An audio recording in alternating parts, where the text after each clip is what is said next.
My toxic sister barged into my wedding, showing no regard for the guests or for us. She loudly declared that my children were illegitimate because they were born before we officially got married.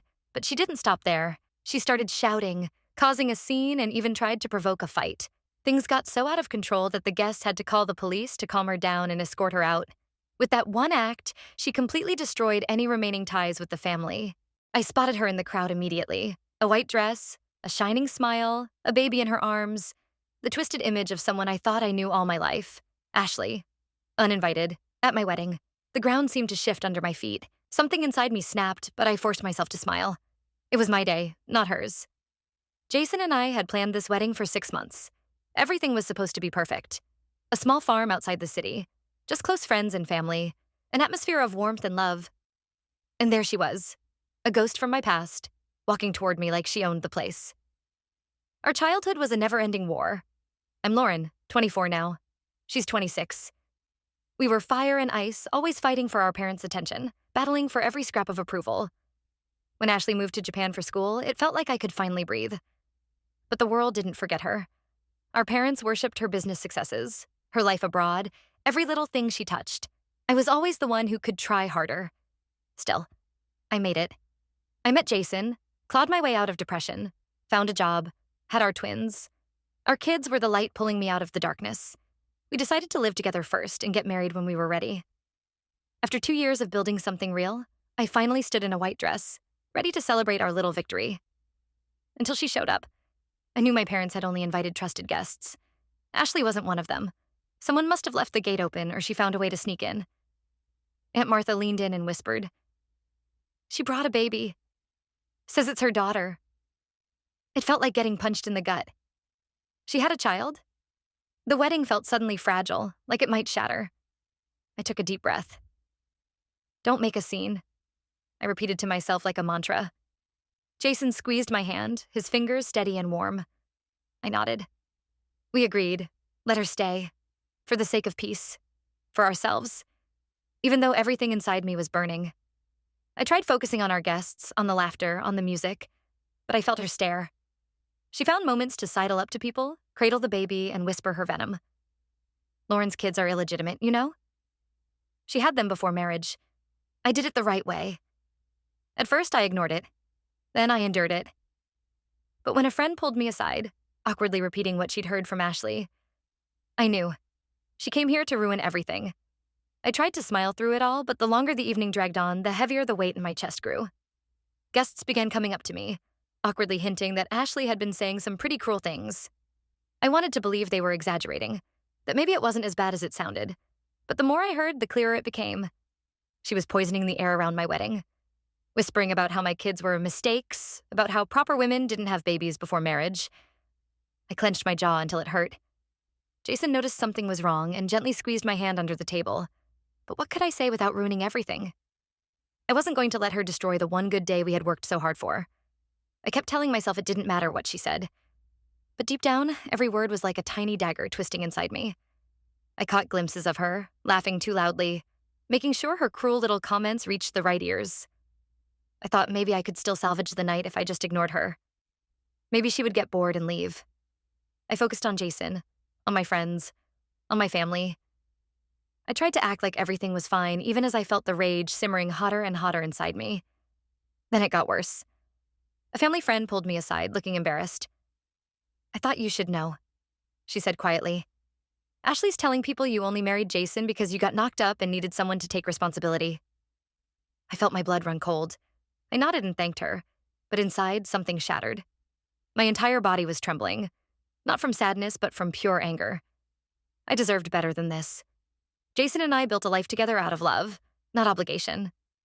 Our kids were wanted, cherished. Hearing someone try to tear that down on the most important day of my life was almost unbearable. Jason saw my face and pulled me aside. "Babe, ignore her," he whispered. "She's not worth it. This is our day, not hers." I nodded, forcing a tight smile. But it didn't help. The anger festered inside me, bubbling and growing until I felt like I might explode. I wanted to scream at her, throw her out, expose her cruelty to everyone. But that would have given her exactly what she wanted, the power to ruin my day. I decided then and there, she would not win. I would not let her drag me down to her level. I would survive this, and she would be nothing but a bitter footnote to my happiness. I thought I could endure it a little longer. I had no idea that the real chaos was just about to begin. I tried to smile through it all, but the longer the evening dragged on, the heavier the weight in my chest grew. Guests began coming up to me, awkwardly hinting that Ashley had been saying some pretty cruel things. I wanted to believe they were exaggerating, that maybe it wasn't as bad as it sounded, but the more I heard, the clearer it became. She was poisoning the air around my wedding, whispering about how my kids were mistakes, about how proper women didn't have babies before marriage. I clenched my jaw until it hurt. Jason noticed something was wrong and gently squeezed my hand under the table. But what could I say without ruining everything? I wasn't going to let her destroy the one good day we had worked so hard for. I kept telling myself it didn't matter what she said. But deep down, every word was like a tiny dagger twisting inside me. I caught glimpses of her, laughing too loudly, making sure her cruel little comments reached the right ears. I thought maybe I could still salvage the night if I just ignored her. Maybe she would get bored and leave. I focused on Jason, on my friends, on my family. I tried to act like everything was fine, even as I felt the rage simmering hotter and hotter inside me. Then it got worse. A family friend pulled me aside, looking embarrassed. "I thought you should know," she said quietly. "Ashley's telling people you only married Jason because you got knocked up and needed someone to take responsibility." I felt my blood run cold. I nodded and thanked her, but inside something shattered. My entire body was trembling, not from sadness, but from pure anger. I deserve better than this. Jason and I built a life together out of love, not obligation. Our kids were wanted, cherished. Hearing someone try to tear that down on the most important day of my life was almost unbearable. Jason saw my face and pulled me aside. "Babe, ignore her," he whispered. "She's not worth it. This is our day, not hers." I nodded, forcing a tight smile. But it didn't help. The anger festered inside me, bubbling and growing until I felt like I might explode. I wanted to scream at her, throw her out, expose her cruelty to everyone. But that would have given her exactly what she wanted, the power to ruin my day. I decided then and there, she would not win. I would not let her drag me down to her level. I would survive this, and she would be nothing but a bitter footnote to my happiness. I thought I could endure it a little longer. I had no idea that the real chaos was just about to begin. It wasn't until hours later, after the police left and most of the guests had cleared out, that the full picture started to emerge. Jason's aunt, who knew one of the officers, filled us in. Ashley hadn't just lied about having a baby. She had been living with a friend since returning from Japan, supposedly helping babysit while she searched for a new apartment. At some point, she had decided to take the friend's baby without permission, sneaking the child out of the house while the parents slept. Every photo she had sent our family, the ones bragging about her perfect little girl, was a lie. She had photoshopped herself into pictures with the baby, desperate to create the illusion of a perfect life. I sat on the edge of our bed, still in my wedding dress, feeling completely hollow. Jason sat beside me, his hand resting on mine. "She didn't just want to ruin your wedding," he said quietly. "She wanted to destroy you." I nodded, unable to find my voice. Ashley's obsession with competing, with winning, had reached a level I could never have imagined. It wasn't enough for her to succeed anymore. She needed me to fail. Publicly. Spectacularly.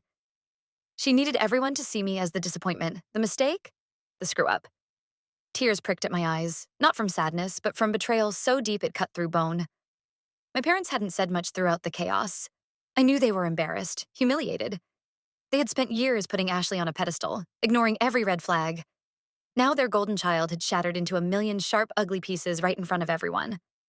Part of me wanted to call them, scream at them, demand they finally admit they had been wrong about her all along. But I didn't. I was too tired, too broken. I knew somehow that the worst wasn't even over. Jason insisted I eat something, but I couldn't. The food tasted like dust in my mouth. All I could think about was the look in Ashley's eyes as the police led her away. Blazing, venomous hatred, like I had somehow engineered all of this, like I was the villain in her story. I realized then, she would never see herself as the problem. No matter what she did, she would always blame me. And if my parents still couldn't see the truth after this disaster, then maybe they never would. I leaned my head against Jason's shoulder, feeling the weight of it all crash down on me. My perfect day was ruined. My relationship with my family was hanging by a thread. And somehow, deep inside, I knew. Ashley wasn't finished yet. The first call came the next morning. I let it go to voicemail. Then another. Then another. Eventually, I turned off my phone completely. I wasn't ready to hear their voices, their excuses, their desperate pleas. Jason sat across from me at the kitchen table, sipping his coffee in silence, giving me space. But even with the phone off, I knew what was coming. My parents would find a way to pressure me, to guilt me into doing what they wanted. They always did. And sure enough, when we finally met face to face later that day, they launched straight into it. "You have to help her," my mother said, her voice strained but firm. "Ashley didn't mean for any of this to happen. She's just struggling." My father nodded, avoiding my eyes. "If you just talk to her friends, maybe they'll drop the charges." I stared at them in disbelief. After everything Ashley had done, not just to me, but to an innocent family, to a helpless child, they still wanted me to clean up her mess. They still believed she deserved saving. It felt like a slap in the face. I barely spoke during the meeting, just listened as they rationalized her behavior, begged me to show compassion, framed her crimes as mistakes. Every word made my stomach twist tighter. Finally, I asked, "What about me? What about what she did to me?" My mother flinched but didn't answer. That was all I needed to know. They hadn't come to support me. They had come to control me, to use me one last time to protect the daughter they had always favored. I left without agreeing to anything, but the guilt gnawed at me anyway. What if they were right? What if helping Ashley was the right thing to do? What if not helping her made me just as bad? Jason found me sitting on the back porch later, staring into the twilight. He didn't say anything, just wrapped his arms around me. Finally, I whispered, "Am I a bad person if I don't help her?" Jason didn't hesitate. You're not a bad person. You're someone who's been hurt too many times and has every right to say no." His words lifted something heavy from my chest, but the fear lingered. I knew my parents wouldn't give up easily. I knew they would keep pushing, keep manipulating. And I wasn't sure how much longer I could hold the line before breaking. But for now, I clung to Jason's words like a lifeline. For once, someone was telling me it was okay to put myself first. The decision didn't come all at once. It was a slow, painful unraveling, like pulling out a splinter buried too deep under the skin. For days after that confrontation, my parents kept reaching out. Calls, texts, emails. Each one carried the same message. Forgive Ashley. Protect Ashley. Save Ashley. Not once did they ask how I was doing, how Jason was coping, how our kids were handling the chaos. It became clear that they didn't see me. They only saw the role they had assigned me. The fixer, the peacemaker, the one who was supposed to sacrifice herself for the family. I thought about all the times I had bent over backward to make them proud, to earn a sliver of approval they freely gave to Ashley without question. I thought about the years I spent comparing myself to her, measuring my worth by how closely I could mimic the image they adored. And now, sitting on the floor of our living room surrounded by wedding gifts I couldn't bring myself to open, I realized something I should have seen a long time ago. I didn't owe them anything. Not my loyalty. Not my silence. Not my forgiveness. I was not responsible for saving Ashley from the consequences of her own cruelty. Jason sat down beside me, watching me carefully. "You don't have to do anything you don't want to," he said. "Not for them. Not for her." I nodded, feeling the final pieces click into place inside me. It was time. That night, I blocked my parents' numbers. I deleted their emails without reading them. I unfriended family members who tried to guilt-trip me. I cut the cords one by one until the noise finally stopped. It wasn't easy. Every part of me screamed against it, conditioned by years of fear and obligation. But when the silence finally settled around me, it felt like stepping into sunlight after years underground. Jason hugged me tightly, whispering how proud he was of me. I believed him. For the first time in my life, I believed I was enough. Without needing anyone's approval, without having to fix anyone else's disasters. I was no longer a pawn in Ashley's twisted games. I was no longer the daughter willing to bleed for her parents' love. I was free. And I promised myself, right then and there, that I would never go back. The news hit me a few days later. Ashley's friends had refused to drop the charges. She was going to trial. Sitting at our kitchen table, Jason read the report aloud, his voice calm but tight with restrained anger. Ashley had claimed she had permission to take the baby, but with no evidence to support her story and plenty of proof showing otherwise, the case against her was strong. She was facing serious consequences. Potential jail time, a permanent record, everything she had spent years building now crumbling around her. Part of me felt a pang of sadness. No matter what she had done, she was still my sister. But that feeling was quickly drowned by a deeper, colder certainty. She had done this to herself. No one had forced her to kidnap a child, to fabricate an entire life just to upstage me. No one had twisted her arm to show up at my wedding and spew poison about my family. She had chosen every step, every lie, every act of cruelty. And now, finally, reality was catching up to her. I heard through distant relatives that Ashley was furious, blaming me for everything. She told anyone who would listen that I had pushed her to the edge, that my happiness, my wedding, my children had been deliberate attacks meant to humiliate her. Hearing that almost made me laugh. It was so absurd, so pathetically desperate. But it also reminded me that she would never change. Even with her life falling apart, she would never take responsibility. She would always need a villain, and I would always be the easiest target. Jason and I talked about it late one night after the kids were asleep. I told him part of me felt guilty for not doing more to help her, even now.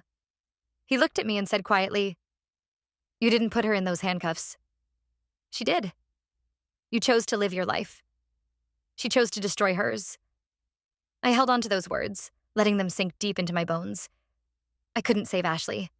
I couldn't undo the years of competition, resentment, and cruelty. All I could do was move forward, free from the chains she had tried so hard to wrap around me. As the trial date loomed closer, I realized something else.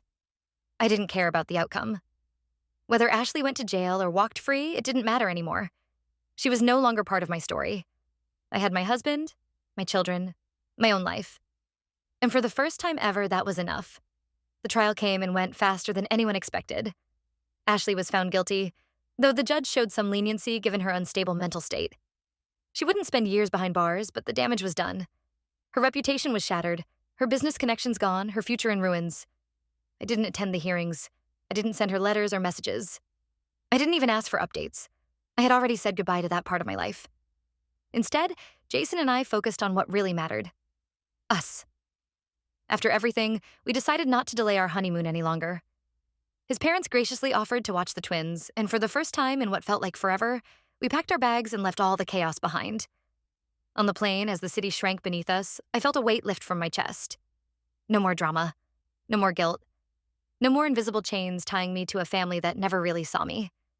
Jason squeezed my hand and smiled, and for the first time in months, I smiled back without forcing it. We arrived at a little coastal town, far away from home, where no one knew our names, no one whispered about scandals or betrayals, just ocean air, soft sands, and a fresh start. I realized something as we walked hand in hand along the beach that first evening. I wasn't broken. I wasn't ruined by Ashley's cruelty or my parents' failures or even the years of bitterness and competition. I was still standing, stronger, wiser, free. Jason and I talked about the future, about dreams we hadn't dared to share during the madness of the past year. We talked about building a real home together, about raising our children without the toxic expectations we had both grown up with. We promised each other that our family would be different, built on love, not competition, on support, not resentment. Watching the sunset paint the sky in gold and pink, I finally allowed myself to hope again. Maybe things hadn't gone the way I imagined. Maybe my wedding hadn't been perfect. Maybe my family would never be whole. But none of that mattered. I had built something better, something real, and no one, not Ashley, not my parents, not the ghosts of the past, could ever take it away from me. This was my life now, my real, messy, beautiful life, and I was finally ready to live it.